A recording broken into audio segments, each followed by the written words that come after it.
नमस्कार. श्री राजेंद्र खेर लिखित देह झाला चंदनाचा ही परमपूज्य पांडुरंग शास्त्री आठवले यांच्या जीवनकार्यावर आधारित कादंबरी आपण वाचत आहोत. आज आपण 35व्या प्रकरणातला पुढचा भाग वाचायला घेतो आहोत. दुपारचा 1 वाजून गेला होता. वीरपूरमधल्या योगेश्वर कृषीनजीक भोजनाची व्यवस्था करण्यात आली होती. सभास्थानापासून ते ठिकाण 10 मिनिटाच्या अंतरावर होतं. सर्वजण तिथे जाऊन पोचले. जेवणं उरकल्यानंतर पुन्हा गप्पांना रंग भरला.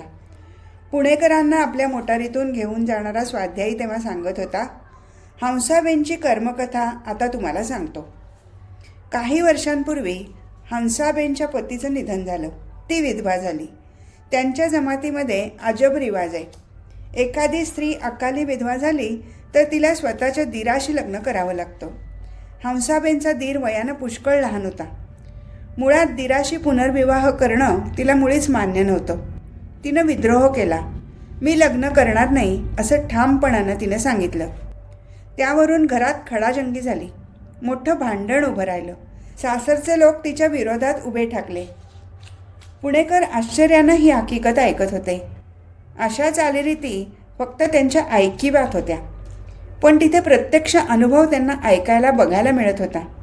स्वाध्यायी पुढे म्हणाला, माहेरची मंडळी मात्र हंसाबेनच्या बाजूनं उभी राहिली. पुढे घरचा जाच असह्य झाल्यानंतर हंसाबेन गाव सोडून निघाली. आपल्या 2 मुलांना पदराशी घेऊन ती मुंबईला गेली. तिथे लोणी विकून तिनं 2 मुलांना वाढवलं, शिकवलं. त्याचवेळी स्वाध्याय कार्याशी तिचा परिचय झाला. ती स्वाध्यायी बनली. स्वाध्याय कार्य करू लागली. मुले तोपर्यंत मोठी झाली होती. गाठीशी बऱ्यापैकी पैका जमला होता. त्यावेळी तिनं पुन्हा गावी परतण्याचा निर्णय घेतला. ती पुन्हा इथे आली. देसाईंनी लगेच प्रश्न केला, मग कुणी अडवलं नाही का तिला? नाही, कुणीही अडवलं नाही. कुणी विरोध पण केला नाही. उलट तिला लोकांचं प्रेम लाभलं. कारण तिनं गावात स्वाध्याय सुरू केला. लोकांना मार्गी लावलं. गावाची ती लीडर बनली. आज जवळपास संपूर्ण गाव स्वाध्याय विचाराचं बनलं आहे. भांडणतंटे मिटून गाव सुखी झालं आहे. एक तडफदार व्यक्तिमत्वाची बेन म्हणून हंसाबेन इथे परिचित आहे. ती हकीकत ऐकून प्रत्येकजण आश्चर्यचकित झाला होता. लोकांसमोर तडफदारपणानं बोलत असलेली हंसाबेन प्रत्येकाच्याच डोळ्यासमोर तरळत होती. तेवढ्यात कुणीतरी त्या स्वाध्यायीजवळ आलं आणि म्हणालं, दादा निघालेत, चला. सर्वजण आपापल्या जागेवरून उठले. त्या स्वाध्यायी बांधवाच्या मारुती मोटारीमध्ये 4 पुणेकर बसले. मोटारीचा ताफा पुन्हा राजकोट वृक्ष मंदिराकडे निघाला. थोडं अंतर काटल्यानंतर तो चालक पुन्हा उत्साहानं सांगायला लागला, एका हंसाबेनची कथा मी तुम्हाला सांगितली, पण दादांनी अशा अनेक हंसाबेन उभ्या केल्या आहेत. गावाच्या गावं उभी केली आहेत. गावागावामध्येही सौहार्दाचं वातावरण दादांनी निर्माण केलं. दादांच्या दिवाळी मिलन प्रयोगामुळे तर गावागावामधला प्रेमभाव अधिकच वाढतो आहे. दिवाळी मिलन म्हणजे काय? परांजपेंनी तात्काळ प्रश्न केला. त्या स्वाध्यायीनं दिवाळी मिलन प्रयोग थोडक्यात वर्णन करून सांगितला. दिवाळी मिलन म्हणजे दिवाळीच्या दिवशी एक गाव दुसऱ्या गावी उठून जातो. बरोबर बैलगाड्या असतात. सनई चौघडा असतो. एका गावातले सर्वजण नटून थटून वाजत गाजत दुसऱ्या गावाला जातात. दुसऱ्या गावाच्या वेशीजवळ त्या गावातल्या प्रत्येक कुटुंबाचं नाव लिहिलेल्या चिठ्ठ्या ठेवलेल्या असतात. पाहुणे गावकरी त्या चिठ्ठ्या उचलतात. ज्या नावाची चिठ्ठी येईल त्याच्या घरी त्या कुटुंबानं जायचं. यजमान गावातल्या प्रत्येकाला आपल्या घरी कोण पाहुणे येणार याची उत्सुकता असते. पाहुणे मंडळी आली की त्यांचं चांगलं आगत स्वागत केलं जातं. मुलं मुलांशी खेळतात. महिला वर्ग आतल्या बाजूला गप्पांमध्ये रंगतो, तर पुरुष मंडळी बाहेरच्या बाजूला सुसंवाद करीत बसतात. अशा तऱ्हेनं आत्मीयता वाढीला लागते. दुपारी जेवणं झाल्यानंतर सर्वजण पत्ते खेळतात, भेंड्या लावतात. त्यानंतर 4-4:30च्या सुमारास पाहुणा गाव पुन्हा आपल्या गावी निघतो. त्यांना निरोप देताना यजमान गावातल्या प्रत्येकाचंच अंतःकरण भरून आलेलं असतं. मग दुसऱ्या दिवशी यजमान गाव पाहुण्या गावी जातं. पाहुणं गाव यजमान बनतं आणि यजमान गाव पाहुणं. अशा तऱ्हेनं दिवाळी मिलन सोहळा पार पाडला जातो.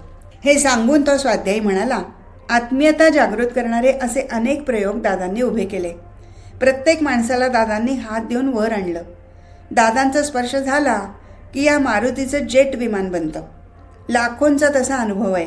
आता माझंच बघा ना, मी त्यावेळी फार कठीण परिस्थितीशी सामना करत होतो. पण माझ्या सुदैवानं मी स्वाध्याय कार्यात पडलो. दादांचा स्पर्श झाला आणि काय सांगू, यश माझ्या मागे लागलं. परांजपेने विचारलं, तुमचा कोणता व्यवसाय आहे? आधी व्यवसाय नव्हता. स्वाध्याय कार्यात आल्यानंतर गॅल्वनाइज पाईपचा व्यवसाय सुरू केला. स्वाध्याय कार्यात आल्यावर भगवान मार्ग दाखवतो याचा मलाही अनुभव आला. मी एका आडगावात व्यवसाय करतो आणि तुम्हाला खोटं वाटेल, माझी कपॅसिटी आहे त्यापेक्षा भगवान जास्त देतो. त्या आडगावातही मला एवढं गिऱ्हाईक भेटतं की मी थकून जातो. दादांचं जीवन गीतेतल्या ज्या श्लोकावर आधारलेलं आहे तो अनन्याश्चिंतयन्तो हा श्लोक आमच्यासारख्या छोट्या स्वाध्यायींच्याही बाबतीत खरा ठरतो. दादा म्हणतात, तुम्ही भगवंताच्या या बोलावर विश्वास ठेवा. तो तुम्हाला शांती देईल, लक्ष्मी देईल. तुम्हाला भगवान लक्ष्मी देणार नाही तर कोणाला देणार? धंदा सोडून कुठेही जा, लक्ष्मी आपोआप मागे येईल. हे सारं संभाषण हिंदीत चाललं होतं. आपापसात बोलताना मात्र पुणेकर मराठीत बोलत होते. त्या स्वाध्यायीच्या बोलण्यावर परांजपे देसाईंना मराठीतून म्हणाले, आपण पुणेकर स्वतःला बुद्धिवादी समजतो, अनेक ग्रंथांचं वाचन करतो, ज्ञान मिळवतो, पण या लोकांसारखी श्रद्धा आपल्याकडे फार अल्प प्रमाणात दिसते. बरं, यांची अंधश्रद्धाही म्हणता येणार नाही, उलट डोळस विश्वास म्हणावा लागेल. प्रत्येक स्वाध्यायी सुखी, समाधानी आणि आनंदी दिसतो. या लोकांमध्ये काही वेगळीच तडप जाणवते. देसाईने लगोलग म्हटलं, खरंय, अंधश्रद्धेला इथे वाव नाही. दादा हे स्वतः तत्त्वज्ञानी महापुरुष आहेत. इथे नमस्कार, चमत्कार, माळा, बुक्का, बुवाबाजी या गोष्टींना मुळीच थारा नाही. जो काही आहे तो डोळस कर्मयोग आहे, कृतीभक्ती आहे, श्रमभक्ती आहे. भगवान श्रीकृष्ण आणि त्याच्या गीता तत्त्वज्ञानावर स्वाध्यायांची कमालीची भक्ती आहे. श्रीकृष्णाच्या तत्त्वज्ञानावर विश्वास आहे. खऱ्या अर्थानं या मंडळींना अध्यात्म समजलं आहे. त्यामुळे देवाच्या नावानं नुसते टाळ कुटत बसलेला इथे कुणीही दिसत नाही. पुढच्या सीटवर बसलेले काशीकर म्हणाले, खरोखरच दादांनी भावनिक क्रांती आणि आध्यात्मिक क्रांती प्रत्यक्षात आणली आहे. त्यांच्या स्वाध्याय कार्यामधलं आणि प्रयोगामधलं यश पाहून हे भगवंताच्या इच्छेनं आणि प्रेरणेनं चालू असलेलं भगवत कार्य आहे हे मान्य करावंच लागेल. हो ना, सरकारी मदतीशिवाय श्रमभक्तीच्या आधारावर वेगवेगळे प्रयोग उभे करून हजारो गावं, शहरं आज दादाजींनी वर आणली आहेत. माणसांमध्ये आमूलाग्र आंतरिक बदल घडवून आणला आहे. त्यांना उन्नतावस्थेला नेलं आहे. या त्यांच्या कार्याची जगात खरोखर कुठेही बरोबरी होऊ शकणार नाही. परांजपेंच्या बोलण्यावर देसाई तात्काळ म्हणाले, अहो, सरकारी मदत देऊन एखादं गाव कुणी भौतिकदृष्ट्या सुधारलं तर आपण केवढं कौतुक करतो. आम्ही पत्रकारच अशा लोकांवर वर्तमानपत्रातून लेख छापतो. स्वाध्यायी मोटर चालकाला पुणेकरांचं बोलणं संदर्भानं थोडंफार समजलं होतं. तो म्हणाला, अहो, दादा प्रसिद्धीच्या मागे कधीच गेले नाहीत. उलट त्यांनी आजपर्यंत प्रसारमाध्यमांना दूर ठेवलं आहे. प्रसारमाध्यमं आपणहून त्यांच्याकडे अनेक वेळा आली होती, पण दादांनी प्रसिद्धीची मुळीच हाव धरली नाही. अहो, प्रसिद्धी मिळवण्यासाठी त्यांनी थोडंच कार्य केलं होतं. काशीकर सहजगत्या म्हणाले, आधुनिक काळात दादांनी एवढं प्रचंड कार्य उभं केलं, त्याला वर्तमान काळात आणि भूतकाळातही तोड नाही. बरोबर, इतिहासातही अशा पद्धतीचं कार्य कोणी केल्याचं ऐकिवात नाही. देसाईंच्या बोलण्यावर काशीकर पुन्हा म्हणाले, त्याबद्दल दादा अतिशय समाधानी असतील नाही का? मुळीच नाही. स्वाध्यायीच पुढे म्हणाला, सामान्य समाजसेवक तसा समाधानी झाला असता, पण दादा सामान्य तर नाहीतच, ते असामान्यांच्या पलीकडे आहेत. दादा अजूनही पूर्ण समाधानी नाहीत. रात्रंदिवस त्यांच्या मनाला व्यथा लागून राहिलेली असते. व्यथा? आता कसली व्यथा? देसाईंच्या प्रश्नावर त्यानं म्हटलं, दादांच्या मनामध्ये किती व्यथा असतील याचा अंदाज बांधणं आमच्यासारख्यांना शक्य नाही. पण नुकताच घडलेला एक प्रसंग सांगतो, त्यावरून तुम्हाला त्यांच्या व्यथेचा एक भाग लक्षात येईल. तुमच्या पुण्याला गेल्या वर्षी कृतज्ञता समारोह झाला होता ना? हो, केवढा मोठा समारंभ, केवढ्या शिस्तीत पार पडला. अहो, पिंपरीच्या कार्यक्रमात तर ऐनवेळी प्रचंड वादळ आलं. मुसळधार पाऊस पडला, पण कार्यक्रमाला उपस्थित असलेले 5 लाखावर स्वाध्यायी जागचे हल्ले नव्हते. लोक तसेच भिजत पावसात बसले होते. दादांनीही व्यासपीठ सोडलं नव्हतं. अशक्यप्राय वाटणाऱ्या गोष्टी आम्हा पुणेकरांना तेव्हा बघायला मिळाल्या होत्या. काशीकरांकडे बघून त्या मोटार चालकानं होकारार्थी मान डोलवली आणि तो पुढे सांगायला लागला, तर पुण्याचा तो कार्यक्रम झाल्यानंतर दादा लगेच अमेरिकेत गेले होते. अमेरिकेत त्यांनी स्वाध्याय कार्याची उभारणी केली होती. त्यासंबंधी काही कामं होती. त्यावेळी ते मध्य अमेरिकेत असावेत. नेमके कोणत्या शहरात होते ते मला सांगता येणार नाही, पण ते तिथे एका मोटारीतून चालले होते. मोटारीत तेव्हा एखाद दुसरा स्वाध्यायी होता. एक दोघे अमेरिकनही होते. घरचं मात्र कोणीच नव्हतं. ते अरविंद मोटाशा आहेत ना, मुंबईचे, हो, ते दादांच्या जवळ सावलीसारखे असायचे. पण त्यांना काही कामानिमित्त भारतात परतावं लागलं होतं. मग ताई पण त्यांच्याबरोबर भारतात परतल्या. दीदी तेवढ्या दादांबरोबर तिथे थांबल्या. दादांचं सतत परिभ्रमण चाललं होतं. त्यावेळी मोटारीतून जात असताना एकदम त्यांच्या डोळ्यासमोर अंधारी आली. ते एकदम ब्लँक झाले. पुढच्या घटना त्या स्वाध्यायीने थोडक्यात वर्णन करून सांगितल्या.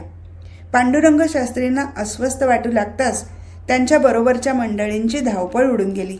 समोरच वैद्यकीय उपचार केंद्राची पाटी दिसली. वैद्यकीय उपचार केंद्राची माहिती देणाऱ्या पाट्या अमेरिकेत अंतरावर दिसतात. त्यानुसार मोटारीच्या ड्रायव्हरनं मोटार एका हॉस्पिटलपाशी नेऊन उभी केली. प्राथमिक तपासणीनंतर तिथल्या डॉक्टरांनी पांडुरंग शास्त्रींची अँजिओग्राफी करण्याचा निर्णय घेतला. अँजिओग्राफीचा रिपोर्ट पाहून डॉक्टर्स हादरून गेले. पांडुरंग शास्त्रींना जोराचा हार्ट अटॅक आला होता. तातडीनं शस्त्रक्रिया करावी लागणार होती. डॉक्टरांनी तसं सांगताच पांडुरंग शास्त्रींनी या गोष्टीला नकार दिला आणि न्यूयॉर्कला जाण्याचा आग्रह धरला. न्यूयॉर्कला काही स्वाध्यायी डॉक्टर्स होते. त्यांच्या देखरेखीखाली ऑपरेशन करून घेण्याचा पांडुरंग शास्त्रींनी निर्णय घेतला होता. न्यूयॉर्कला जाऊन हॉस्पिटलमध्ये दाखल होईपर्यंत पांडुरंग शास्त्रींनी ते दुखणं सहन केलं होतं. अखेर त्यांच्यावर शस्त्रक्रिया करण्यात आली. त्यांच्यावर एकाच वेळी 5 बायपास ऑपरेशन्स करावी लागली होती. न्यूयॉर्कमधल्या अग्रेसर डॉक्टरांनी शस्त्रक्रिया केली होती. या मोठ्या डॉक्टरांची किमान 15-20 दिवस आधी अपॉइंटमेंट असावी लागे, परंतु पांडुरंग शास्त्रींवर त्यांनी ताबडतोब उपचार केले होते. दीदींनी त्याविषयी निर्मलाताईंना यथावकाश कळवलं होतं. फोनवर त्या म्हणाल्या होत्या, भाभी तू घाबरणार नाहीस ना, दादांना हार्ट अटॅक आला होता. त्यांच्यावर न्यूयॉर्कमध्ये बायपास सर्जरी करण्यात आली. आता ते ठीक आहेत, पण बरेच दिवस त्यांना विश्रांती घ्यावी लागणार आहे. निर्मलाताईंच्या मनाची अवस्था काय झाली असेल याची कल्पनाच केलेली बरी. 7 समुद्रापलीकडे त्यांचा पतिदेव मोठ्या आजारानं रुग्णालयात पडून होता. पण निर्मलाताई तशा धीराच्या. परमेश्वर काही विपरीत करणार नाही याविषयी त्यांना खात्री वाटत होती. पतिदेवाच्या वाटेकडे डोळे लावून मात्र त्या बसल्या होत्या. पांडुरंग शास्त्रींना बरेच दिवस न्यूयॉर्कमध्ये राहावं लागलं होतं. ऑपरेशननंतर न्यूयॉर्कमध्येच एका स्नेहाच्या निवासस्थानी त्यांची विश्रांतीची व्यवस्था करण्यात आली. बरेच दिवस ते अंथरुणाला खिळून होते. डॉक्टर रोज त्यांच्या देखभालीसाठी येत. त्यांच्या उशाशी बसून राहत. रोग्याच्या शरीरावर उपचार केल्यानंतर त्याच्या मनाची देखभाल करण्याची आवश्यकता अमेरिकन डॉक्टर्सना वाटत नाही. परंतु इथे मात्र वेगळा अनुभव येत होता.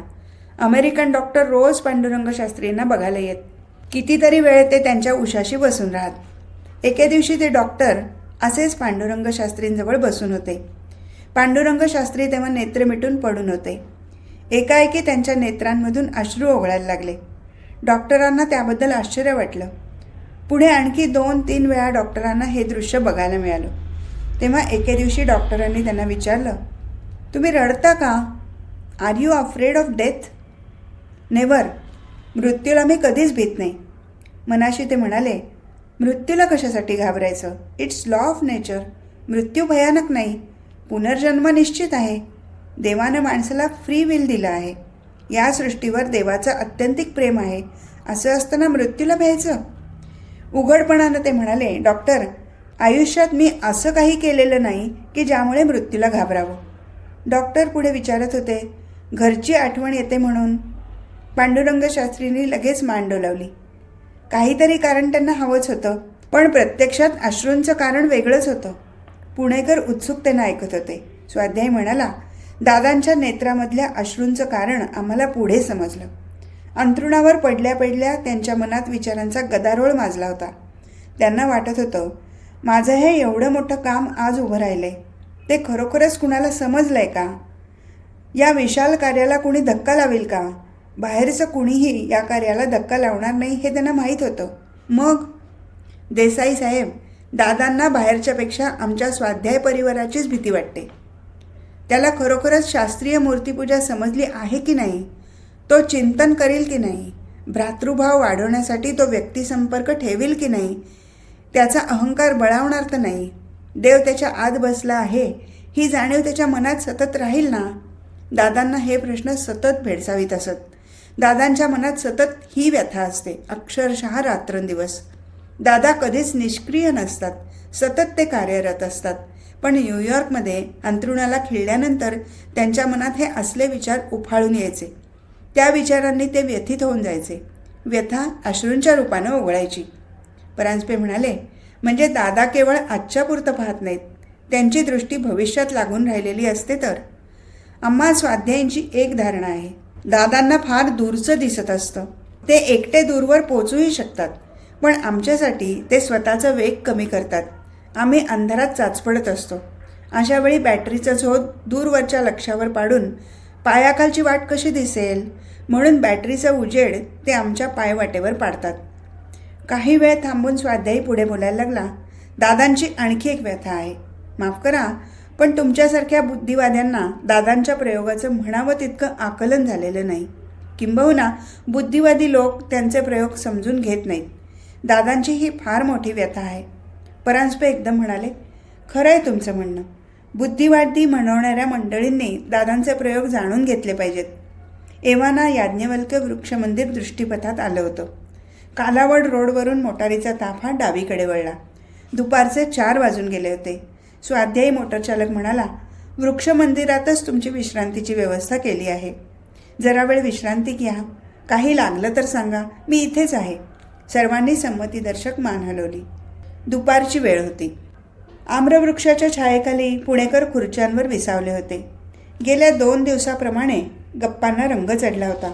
2 दिवसापासून पुणेकरांना पांडुरंग शास्त्रींचे सौराष्ट्रमधील काही प्रयोग बघायला मिळाले होते. पुष्कळ हकीकती ऐकायला मिळाल्या होत्या. पुष्कळ गोष्टी अनुभवायला मिळालेल्या होत्या. स्वाध्यायींचं निरपेक्ष प्रेम त्यांना प्रतीत झालं होतं.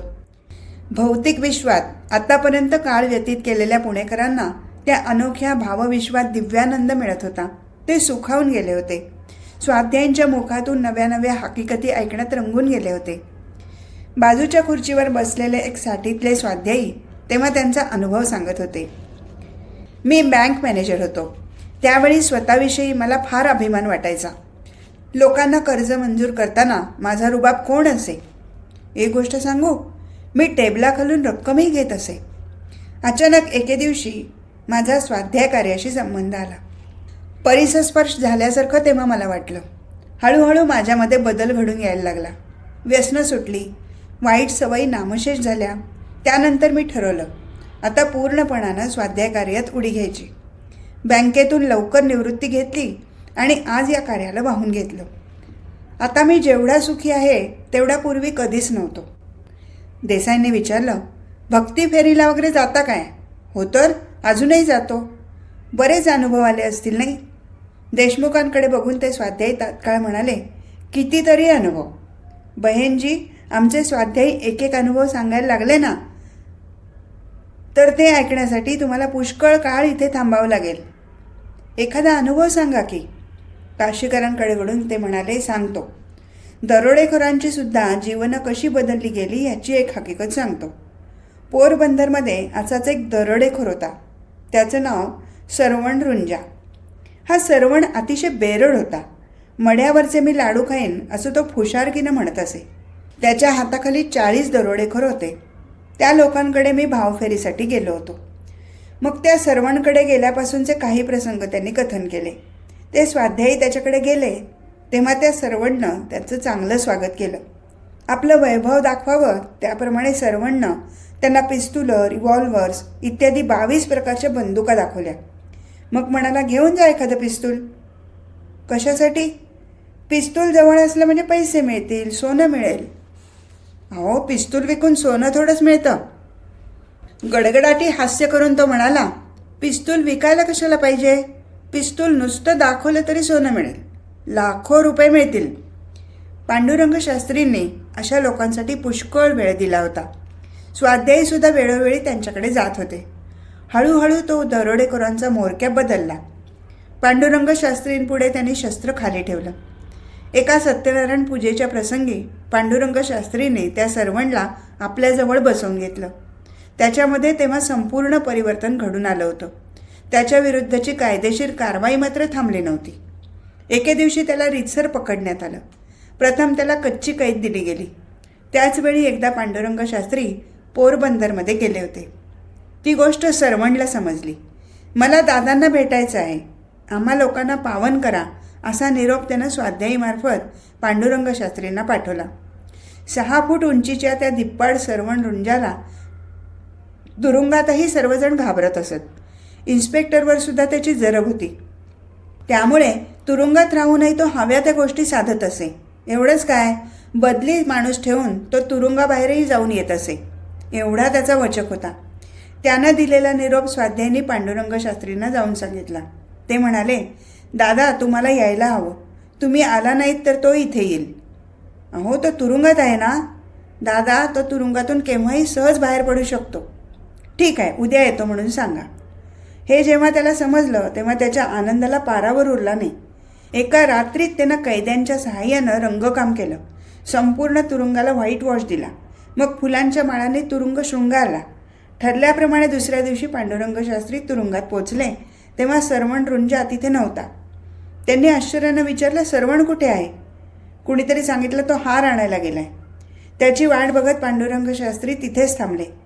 थोड्याच वेळात सरवण पांडुरंग शास्त्रींच्या उंचीचा हार घेऊन आला. समोर आपल्या पूज्य दादांना आलेलं पाहून त्याला अतिशय आनंद झाला. त्यांना हार घालून सरवण त्यांच्या पाया पडला. मग इतर कैद्यांसमवेत तो पांडुरंग शास्त्रींच्या समोर बसला. हात जोडून म्हणाला, दादा आम्हाला पावन करा. पांडुरंग शास्त्रींनी त्या कैद्यांसमोर प्रवचन केलं. प्रवचन सुरू असताना सरवण एकसारखा रडत होता. प्रवचन संपल्यानंतर काही वेळ प्रश्नोत्तर झाली. अनेक गोष्टी कैद्यांनी पांडुरंग शास्त्रींकडून समजावून घेतल्या. मग पांडुरंग शास्त्रींना पुन्हा नमस्कार करून सरवण रुंजा म्हणाला, दादा मी आता शस्त्र खाली ठेवलं आहे. तुरुंगातून बाहेर पडल्यावर देवकार्याला वाहून घेईन. इथपर्यंतची हकीकत सांगून ते सेवानिवृत्त स्वाध्यायी म्हणाले, देवकार्य मात्र तो करू शकला नाही, कारण पुढे त्याचा खून झाला. अरे अरे, पण बहेनजी, दादांनी अशा अनेक दारुडेखोरांचं जीवन बदललं आहे. मारून खाऊ नको, चोरून खाऊ नको, पेरून खा अशी शिकवण दादांनी त्यांना दिली. स्वाध्याय कार्य जसजसं वाढत आहे तसतसा लोकांच्या विचारात फरक पडत आहे. तोच धागा पकडून देसाईने विचारलं, देशात एकूण किती स्वाध्याय केंद्र आहेत?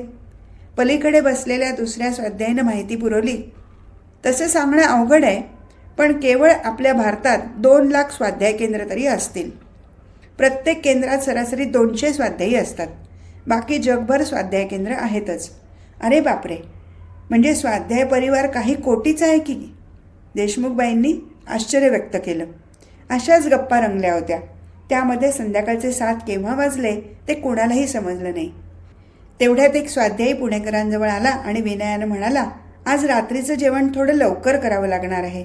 रात्री आपल्याला अमृतालयमध्ये जायचं आहे, राताई या गावी. देसाईने विचारलं, किती वाजता पोचायचं आहे? अमृतालयमची वेळ रात्री 8:30ची असते. अर्धा तास जायला लागेल. 7:15पर्यंत पोचलं म्हणजे झालं. ती कल्पना सर्वांनाच मान्य झाली. भोजनासाठी सर्वजण उठले. राताई या गावात मोटारीनं प्रवेश केला तेव्हा सर्वप्रथम गावातल्या रस्त्यानं पुणेकरांचं लक्ष वेधून घेतलं. रस्ते कच्चे होते पण स्वच्छ होते. कुठेही घाणीचा मागमूसही दिसत नव्हता. सांडपाणी रस्त्याच्या दोन्ही बाजूने व्यवस्थित मार्गी लावलं होतं. गटार वाहताना दिसत होती ती फक्त स्वच्छता. अमृतालयमचा परिसरही तसाच स्वच्छ होता. मंद दिव्यांच्या उजेडात तिथलं वातावरण शांत आणि पवित्र वाटत होतं. शहरी जगमगाटात राहिलेल्या पुणेकरांना ती नीरव शांतता अतिशय भावली होती. एव्हाना रात्रीचे 8:30 वाजायला आले होते आणि काही क्षणातच अमृतालयमचा सभामंडप मुलामाणसांनी भरून गेला. गावातले स्वाध्यायी लोक तिथे जमा झाले होते. आपापली पायताणं त्यांनी मंदिराबाहेर ओळीनं काढून ठेवली. पुणेकरांनीही आपली पादत्राणं रांगेत काढून ठेवली आणि ते सभामंडपात इतरांसमवेत जाऊन बसले. अमृतालयमची जमीन शेणानं सारवलेली होती. गाभाऱ्यामध्येही सारवण केलेलं होतं. सभामंडपात डाव्या बाजूला स्त्रिया बसल्या तर उजव्या बाजूला पुरुष बसले. समोरच्या छोट्या गाभाऱ्यात योगेश्वर, शंकर आणि पार्वती समवेत बाल गणेश यांच्या प्रतिमा ठेवल्या होत्या. बाजूला पांडुरंग शास्त्रींचीही प्रतिमा होती. त्या प्रतिमेपुढे निरंजन लावण्यात आलं होतं आणि लगेच आरती सुरू झाली. गावातलं एक जोडपं आरती करत होतं. आरती संपल्यानंतर सर्वांनी सायं प्रार्थना म्हटली. नित्याची सामुदायिक उपासना थोड्याच वेळात संपली. तेव्हा पुणेकरांसमवेत आलेला एक स्वाध्यायी उठून उभा राहिला आणि म्हणाला, आज आपल्याकडे अमृतालयम पाहण्यासाठी पुण्याहून खास पाहुणे आले आहेत. आपले विचार त्यांना जाणून घ्यायचे आहेत. तेव्हा कोणी अमृतालयमविषयी सांगितलं तर? प्रथम कोणीच आपणहून बोलायला उभं राहिलं नाही. तेव्हा एक धिप्पाड माणूस उठून उभा राहिला. गावातला तो बडाभाई होता. तो आपले विचार मांडायला लागला. आमचं रातय्या गाव 800 वस्तीचं. प्रथम गावात एकी नव्हती. गुंडगिरी फार चालायची. खरं सांगायचं तर मीच मोठा गुंड होतो. बसमधून प्रवास करताना मी कधीही तिकीट काढलेलं नव्हतं. माझ्याकडे तिकिटाचे पैसे मागण्याची कंडक्टरची हिंमतच होत नसे. पण गावात स्वाध्याय कार्य आलं आणि मी पार बदलून गेलो. हे परिवर्तन कसं झालं ही गोष्ट शब्दात सांगण्या येण्याजोगी नाही. त्या गोष्टीचा अनुभवच घेतला पाहिजे. माझ्याप्रमाणे सारं गाव बदलून गेलं. आता गावात कुठेही भांडण तंटा नाही. अमृतालयम आम्ही बांधलं तसा गावात खऱ्या अर्थानं भगवान नांदायला आला. सुरुवातीला हे लोकनाथ अमृतालयम बांबूचं होतं. 4 वर्ष ते स्थिरावल्यानंतर हे भक्कम बांधकाम आम्ही केलं. त्याचं बोलणं झाल्यानंतर एक तरुण स्वाध्यायी उभा राहिला. तो म्हणाला, या अमृतालयममध्ये बुधवारी युवक एकत्र येतात. प्रार्थनेनंतर इथल्या आवारात खेळ खेळतात, चर्चा करतात. देसाईंनी मध्येच विचारलं, चर्चा कशाची होते? साधारणत नचिकेत, नामदेव, तुकाराम, एकनाथ यांच्यासारख्या चरित्रांवर चर्चा होतात, विचार मांडले जातात. शनिवारी इथे बालसंस्कार केंद्र असतं तर शुक्रवारी कॅसेट केंद्र असतं. दादांची प्रवचनाची व्हिडिओ कॅसेट त्या दिवशी लावली जाते. या कार्यक्रमांशिवाय महिन्यातून एकदा सारवण केलं जातं. महिला वर्ग ते काम करतात. दादांनी माधववृंद प्रयोग दिला आहे. अमृतालयमभोवती बगीचा फुलवला जातो. इथंही बाजूनं झाडी लावली आहेत बघा. गावातले 20-25 तरुण हे वृक्षारोपणाचं आणि त्यांच्या संवर्धनाचं काम करतात. आपले विचार सांगताना तिसरा म्हणाला, पावसाचं पाणी समुद्राला मिळतं. त्याला मार्ग देऊन आम्ही ते विहिरीत आणलं. दादांनीच दिलेला हा प्रयोग. इतकी वर्ष पिण्याच्या पाण्याचा प्रश्न होता, पण या प्रयोगामुळे तो कायमचा सुटला. ज्या गावांनी हा प्रयोग हाती घेतला नाही तिथे पाण्याचा प्रश्न नेहमीच भेडसावतो. आणखी एका तरुणानं सांगितलं, गावातल्या सर्वांना इथे पूजेत सामील केलं जातं. प्रतिपदा ते पौर्णिमा एका दाम्पत्यानं पूजाविधी करायचा असतो, तर अमावस्येपर्यंत दुसऱ्या दाम्पत्याची पाळी येते. कुणीही कायमचा पुजारी राहत नाही. पण ज्या लोकांना पूर्वी मंदिराची पायरीसुद्धा चढण्याची बंदी होती, अशा लोकांना इथे पूजेचा मान मिळतो. दादांनी खरोखर शेवटच्या माणसांनासुद्धा अशा प्रयोगामधून मुख्य प्रवाहात आणलं आहे, एकमेकांच्या जवळ आणलं आहे. एक वृद्ध आपल्या जागेवरच बसून सांगू लागला, दादा म्हणतात, देव कुठल्याही उपेक्षित जागी राहत नाही. अमृतालयममध्ये कुणीही उपेक्षित राहत नाही. अशी कितीतरी अमृतालयम आहेत की जिथे मुस्लिम लोकही प्रार्थनेला जातात. त्यांच्या पद्धतीनं बांग देऊन योगेश्वराची प्रार्थना करतात. मला सांगा, जगाच्या पाठीवर अशा प्रकारचं एकतरी मंदिर असेल का? किंवा प्रार्थनास्थळ असेल का? दादांनी मंदिराच्या बाबतीत केवढी महान क्रांती केली आहे. अशा अनेक गोष्टी पाहुण्यांना तिथे ऐकायला मिळाल्या. पुणेकरांनीही कित्येक गोष्टी जाणून घेतल्या. मग गावकऱ्यांचे आभार मानून सर्वजण तिथून निघाले. गाव मागे सोडून मोटार मुख्य रस्त्याला लागली. बाहेर अंधाराचं साम्राज्य पसरलं होतं. कुठेही मनुष्यमात्राचं अस्तित्वही जाणवत नव्हतं. आकाशाच्या काळ्या कुट्ट पडद्यावर अगणित चांदण्या लुकलुकत होत्या. मोटारीच्या खिडकीतून काशीकरांची दृष्टी वरच्या अनंत आकाशाकडे लागून राहिली होती. मनाशी ते म्हणत होते, स्वाध्याय कार्यानं आज फार मोठा आकार घेतला आहे. याच गतीनं ते वाढत राहिलं तर संपूर्ण जगात हे कार्य पसरायला मुळीच वेळ लागणार नाही. त्यानंतर खऱ्या अर्थानं जगात मानवता निर्माण होईल. स्वयंशासित समाज अस्तित्वात येईल. विश्वबंधुता निर्माण होईल. देसाईंच्या बोलण्यानं त्यांची तंद्री भंग पावली. देसाई तेव्हा म्हणत होते, अमृतालयमनं गावात केवढा एकोपा निर्माण केला आहे हे आज आपण प्रत्यक्ष बघितलं. स्वाध्यायी मोटार चालक म्हणाले, दादांच्या या प्रयोगामुळे गावात बेरिंग निर्माण होतं. तुम्हाला सांगतो, कच्छमध्ये कड़वा पटेल नावाची जमात आहे. गावात सगळे हिंदू आहेत, पण इतकी वर्ष मुस्लिम पद्धती गावात प्रचलित होत्या. शेकडो वर्षापूर्वी कुणी पीर त्या गावात आला होता. त्याच्या प्रभावाखाली येऊन गावानं मुस्लिम रिवाज उचलले होते. गावात मौलवींनी पुष्कळ लूट केली होती. 1960 सालापासून त्या गावात स्वाध्याय कार्य सुरू झालं. आता गावात 80 ते 90% बदल झाला आहे. त्या गावात एक ज्योतिर्धाम आहे. उपासनेसाठी तिथे मूर्ती नाही. डोक्यावर रुमाल ठेवून लोक प्रार्थनेसाठी ज्योतिर्धामात जमत असत. म्हणजे मुस्लिम रिवाजाप्रमाणे? होय काशीकर साहेब, पण आता फरक पडला आहे. गावातल्या लोकांना एक लक्ष्मीनारायणाचं मंदिर बांधायचं होतं. त्या ज्योतिर्धामावरच मंदिर उभारावं असा गावकऱ्यांचा विचार होता. पण दादांनी त्या गोष्टीला नकार दिला. त्यांना कुणाचाही विरोध नको होता. ते म्हणाले, गणपती प्रतिष्ठापना आणि विसर्जन मानणारे आपण लोक आहोत. आक्रमण हा आपला धर्म नाही. कुणीतरी म्हणालं, ज्योतिर्धामाची जागा पवित्र आहे. दादा म्हणाले, पण ती पीराचीच जागा आहे ना. पीर असताना लक्ष्मीनारायणाची मूर्ती कशी ठेवायची? संपूर्ण गावाची इच्छा असेल तर तसं करता येईल. गावानं त्या गोष्टीला मान्यता दिली. मग त्या पीराचं पुनरागमनायच असं न म्हणता गणपतीप्रमाणे विसर्जन करण्यात आलं. नंतर लक्ष्मीनारायणाच्या मूर्तीची प्रतिष्ठापना करण्यात आली. मोटार चाललीच होती. मोटारीत बसलेल्या सर्वांचे विचारही धावत होते. गेल्या 3-4 दिवसात पुणेकरांना पांडुरंग शास्त्रींचे निवडक प्रयोग बघायला मिळाले होते. अनेक हकीकती ऐकायला मिळाल्या होत्या. स्वाध्यायांची आपुलकीची वागणूक अनुभवायला मिळाली होती. ज्या स्वाध्यायांच्या घरी त्यांनी निवास केला होता त्यांचं भरभरून प्रेम त्यांना लाभलं होतं. त्या भारलेल्या वातावरणातून कुठे जाऊच नये असं पुणेकरांना वाटत होतं. पण आता निरोप घ्यायची वेळ जवळ आली होती. दुसऱ्या दिवशीच त्यांना निघायचं होतं. विरहाचे विचार आत्तापासून त्यांच्या मनात सुरू झाले होते. आज इथेच थांबू. हरिओम तत्सत.